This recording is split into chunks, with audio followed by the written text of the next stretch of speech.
Se genera todo un movimiento de música distinto a lo que está sonando en Madrid y Barcelona. O tenías sintetizador o estabas fuera de onda. Se creó un movimiento, lo que era la movida valenciana, ¿no? Teníais Macaulay Culkin, que en Londres iban 20 personas a verlos en un bar y aquí iban 3.000 personas a un concierto.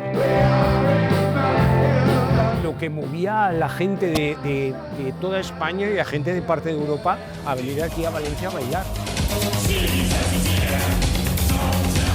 We have a relation with Valencia because we've been playing since the beginning in this city. No eran las discográficas grandes, eran las tiendas de discos de Valencia que hicieron un trabajo que yo nunca creo que les hayan podido pagar.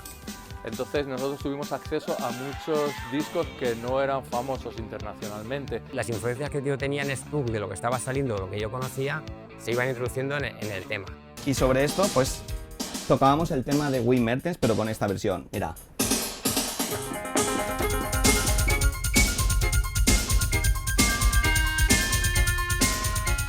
No estuve nervioso en ese concierto, en el de Japón. No me acuerdo cuánta gente, igual 60.000 personas, algo así. Y de repente, boom, boom, boom, boom, boom, nació el Naked.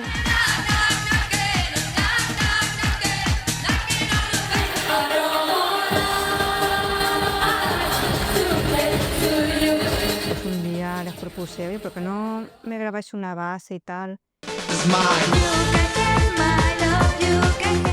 Teníamos 20 años y bueno, y nuestra idea además de negocio era cero.